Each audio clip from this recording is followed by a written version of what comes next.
इस वीडियो के अंदर बात करेंगे कुछ ज़बरदस्त बेहतरीन परफॉर्मिंग स्मॉल कैप फंड्स के बारे में। अगर अभी से नई एसआईपी स्टार्ट करनी है या फिर और फंड्स है पोर्टफोलियो में and small cap fund add करना चाहते हैं तो इन फंड्स को देखा जा सकता है। प्लस कोई रिकमेंडेशन नहीं है, एजुकेशनल वीडियो है, education purpose, research analysis purpose के लिए यूज़ करें इसको। एंड बहुत सारी चीज़ें आपको समझ में आएगी म्यूचुअल फंड्स के बारे में। वीडियो पूरा देखना प्लीज़, बहुत अच्छी जानकारी मिलेगी। सबसे पहले तो बात करते हैं पिछली वीडियो जो कल या परसों मैंने डाला था कि हर एक कैटेगरी से दो फंड्स मैंने बताए थे जो मुझे अभी काफ़ी बढ़िया दिख रहे हैं।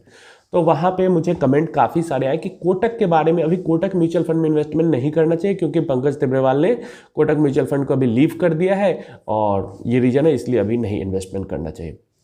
तो देखिए, एक चीज़ मैं आपको बताता हूँ, जो स्मॉल कैप फंड्स है, अगर हम बेस्ट परफॉर्मिंग स्मॉल लास्ट पिछले 5-8 सालों में 10 सालों में जो बेस्ट परफॉर्मिंग फंड है अगर हम देखते हैं तो सबसे बढ़िया पिछले 8 सालों में निपॉन स्मॉल कैप ने परफॉर्म किया है, then quant, HSBC, SBI, Axis, HDFC, Kotak, ICI, DSP. ये 9 स्मॉल कैप फंड्स हैं जिन्होंने काफ़ी बढ़िया परफॉर्म किया है।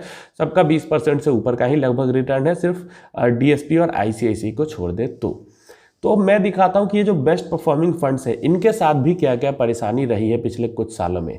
सबसे पहले बात करते हैं Nippon India small cap fund की। पुराने टाइम में जो निपॉन स्मॉल कैप है या फिर निपॉन एएमसी है, वो रिलायंस एएमसी हुआ करती थी, देन निपॉन ने एक्विजिशन कर लिया एंड पुराने टाइम में इसके साथ भी परेशानी थी, लेकिन one of the best performing fund है लगभग कैटेगरी में। इसके बाद क्वांट की बात करते हैं। क्वांट 5 साल पहले आया ही है मार्केट में, उससे पहले स्कॉट्स म्यूचुअल फंड हुआ करता था, एकदम रद्दी म्यूचुअल फंड था, बिल्कुल परफॉर्म नहीं कर रहा था। क्वांट ने टेक ओवर किया, देखो सारे टाइम पीरियड में इसके रिटर्न सुधर गए। इसके बाद आती है बात एचएसबीसी स्मॉल कैप फंड की। एचएसबीसी म्यूचुअल 2-3 साल पहले एचएसबीसी ने आईडीएफसी, पिछले साल या उसके पिछले साल 2022 या 21 में आईडीएफसी का एक्विजिशन हुआ है। तो अगेन यहाँ पे भी एचएसबीसी और आईडीएफसी दो एएमसी मिलके अभी जो स्कीम्स है आईडीएफसी के स्कीम्स का मर्जर हो गया एचएसबीसी के स्कीम्स के अंदर में।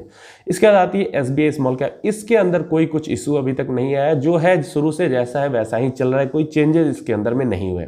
इसके बाद बात आती है एक्सिस स्मॉल कैप फंड की। तो इसी साल लगभग मार्च अप्रैल के आसपास में एक्सिस का लगभग पूरा मैनेजमेंट चेंज हो चुका है, यहाँ भी इशू है। इसका आता है एचडीएफसी। एचडीएफसी अगेन यहाँ पे कोई बड़ा इशू हमें नहीं देखने को मिला है। बाइंग एंड सेलिंग थोड़ी सी हुई थी, जैसे मर्जर हुआ एचडीएफसी बैंक और एचडीएफसी का, तो एसेट मैनेजमेंट कंपनी फिर एचडीएफसी बैंक के पास गई, ऐसे करके थोड़ा बहुत इधर उधर हुआ, लेकिन स्कीम्स के अंदर कोई मेजर चेंजेस नहीं हुए हैं। इसके हमारे पास आता है कोटक स्मॉल कैप फंड। इसके अंदर अगेन अभी हमें देखने को मिला पंकज तिब्रेवाल जो चीफ इन्वेस्टमेंट ऑफिसर थे वो लीव कर गए अपना खुद का वेंचर शुरू करने के लिए।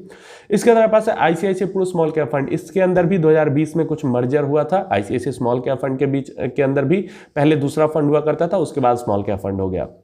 इसका DSP small cap fund again 2017-18 के टाइम पे डीएसपी और ब्लैक रॉक अलग हुए थे, तो उससे पहले डीएसपी ब्लैक रॉक का मिला जुला एएमसी था एंड देन वो स्कीम्स चल रही थी। उसके बाद डीएसपी अलग हो गई, 100% स्टेक डीएसपी का हो गया इसमें, और देन डीएसपी स्कीम्स को रन कर रही है। तो अगर आप देखने जाओगे तो लगभग हर एएमसी के अंदर में पिछले 2-3-5 सालों में कुछ ना कुछ इशू आपको देखने को जरूर मिलेगी, लेकिन इसका मतलब ये नहीं कि इस इशू के कारण खराब हो गया परफॉर्मेंस म्यूचुअल फंड का। हाँ, कुछ के शॉर्ट टर्म में गिरते हैं, कुछ के लॉन्ग टर्म के लिए भी गिरते हैं, लेकिन ज़्यादातर फंड्स रिकवर कर जाते हैं। और देखो यहाँ पे कॉम्पिटिशन किससे है, जो स्मॉल कैप ये फंड्स हैं ये वर्स्ट केस सिनारियो में भी 15-16% का रिटर्न देंगे, खराब रिटर्न देंगे भी। तो जो mutual fund overall equity category के जो म्यूचुअल फंड है सारी कैटेगरीज मिला के इक्विटी के अंदर में वो खराब भी परफॉर्म कर रही है तो 8-9-10% का रिटर्न दे रही है, बेकार परफॉर्म कर रही है तो। और ये जो म्यूचुअल फंड है इसका कॉम्पिटिटर कौन है, एफडी हो गया, गोल्ड हो गया, रियल एस्टेट हो गया, बॉन्ड्स हो गए, यही सब चीज़ें हैं। और इन सब में से कोई भी 10% से ऊपर का रिटर्न नहीं दे पाता है, और म्यूचुअल फंड जो है वो खराब हालात में भी 8-10% के रिटर्न दे देती हैं। तो ऐसे में एक तो चीज़ है कि आपके पास ऑप्शन नहीं है, इक्विटी में ही आपको ग्रोथ मिल सकती है बाकी सारे एसेट क्लास से ज़्यादा, तो इक्विटी में इन्वेस्ट करना है ये तो फिक्स हो गया। लेकिन इक्विटी के अंदर में अलग अलग कैटेगरी हो जाती है जिसमें स्मॉल कैप फंड्स हमें देखने को मिलता है कि बढ़िया रिटर्न देती है। अब देन स्मॉल कैप फंड्स के अंदर में अलग अलग फंड्स हो जाते हैं जिसको लेकर सारे जो इन्वेस्टर हैं वो परेशान रहते हैं। तो यहाँ पे हमें सीखने को यही मिलता है कि जो हमें अच्छा दिख रहा है ऐसा नहीं है कि उसके अंदर में कोई परेशानी पास्ट में नहीं हुई है या अभी नहीं है या आगे नहीं होगी। एज ए इन्वेस्टर हमें पेशेंस के साथ इन्वेस्ट करना है। परेशानी कहने का मतलब लोग परेशानी समझते हैं, ये परेशानी है नहीं एक्चुअली। जैसे पंकज तिब्रेवाल के ऊपर सवाल उठाया गया कि वो हट गए तो अभी हमें कोटक से दूर रहना चाहिए, तो ऐसा कुछ नहीं है। उनके जगह पे नया आएगा मैनेजर, वो मैनेज करेगा, अच्छा करेगा, थोड़ा बुरा करेगा, थोड़े टाइम के लिए यहाँ पे सेटल होने में टाइम लगेगा, तो उस कारण से हो सकता है थोड़े टाइम के लिए परफॉर्मेंस पे थोड़ा असर रहे, लेकिन लॉन्ग टर्म में परफॉर्मेंस पे ज़्यादा असर नहीं दिखने वाला। इसके जो मर्जर हो रही है, जो एक्विजिशन हो रही है, जो इन आउट हो रहे हैं मैनेजर्स, इससे या फिर मैनेजमेंट ही पूरी चेंज हो रही, तो इससे हमें परेशान होने की ज़रूरत नहीं है। एएमसी जो ये चीज़ें सारी करती हैं, ये और बेहतरी के लिए करती है, जिससे जो इन्वेस्टर है उसको भी रिटर्न ज़्यादा मिल सके और जो बिजनेस है एएमसी का वो भी अच्छे से ग्रो कर सके, अच्छे से डेवलप कर सके। तो इसलिए ये सब परेशानी से परेशान होने की ज़रूरत नहीं है। अब बेस्ट स्मॉल कैप फंड की अगर हम बात करते हैं तो ये सारे के सारे बढ़िया परफॉर्मिंग फंड है। ये 9 स्मॉल कैप फंड की अगर हम बात करते हैं तो ये सब के सब बेहतरीन परफॉर्मिंग फंड है। और टॉप की अगर बात करोगे तो आज आपको टॉप पे निपॉन दिख रहा है, क्वांट दिख रहा है, HSBC दिख रहा है। अगले साल ये चेंज हो जाएगा या फिर उसके अगले साल चेंज हो जाएगा। ऐसे पिछले 2-3 सालों से तो निपॉन और क्वांट ही टॉप पे बने हुए हैं, लेकिन ये चेंज होते रहते हैं। तो करना ये है कि इन्वेस्टमेंट करना, अभी जैसे नई SIP स्टार्ट करनी है, टॉप पे मुझे निपॉन दिख रहा है, क्वांट दिख रहा है, कर सकते हैं इन्वेस्ट। आगे चल के वो टॉप पे नहीं भी रहेंगे फिर भी हमें होल्ड करके रखना है, फिर कोई साइकिल आएगा अगला उसमें वो टॉप पे आ जाएंगे।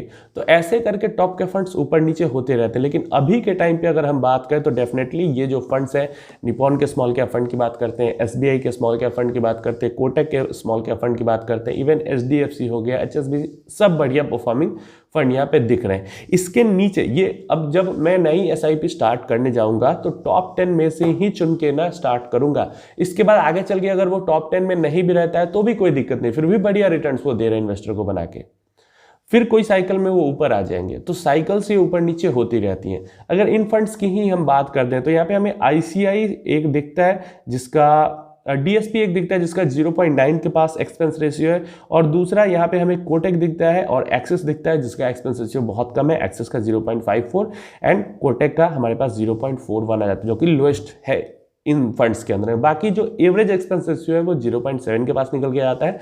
इवन देखो यहाँ पे जो AUM है सारे फंड्स का, AUM बहुत मैटर करता है फंड्स पे। AUM है सारे फंड्स का, लगभग सारे फंड्स का AUM 10,000 करोड़ से ऊपर है। सिर्फ एक ICICI का 6,000 करोड़ है।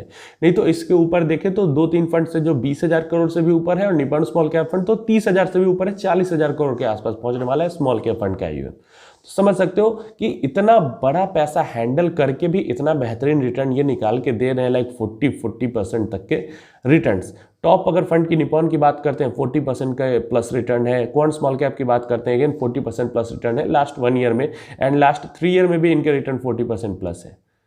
तो परफॉर्मेंस काफ़ी शानदार है, बेहतरीन है। लेकिन ऐसा नहीं है कि ये फंड्स आपके पोर्टफोलियो में नहीं है तो जो फंड आपके पोर्टफोलियो में है उसको एग्जिट करके इस फंड को ज्वाइन कर लेना है, ऐसा नहीं करना।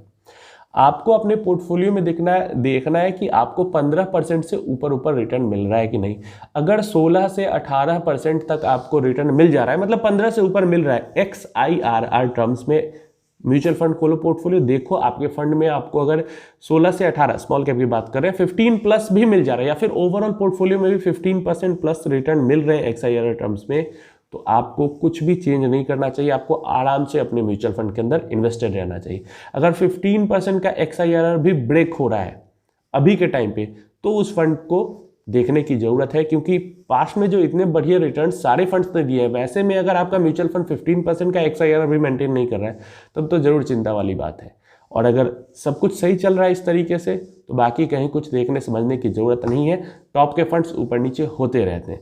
लेकिन अगर स्मॉल कैप कैटेगरी के अभी बेस्ट परफॉर्मिंग फंड की बात करते हैं लास्ट 7-8 ईयर्स में, तो ये सारे 9 फंड्स हो जाते हैं।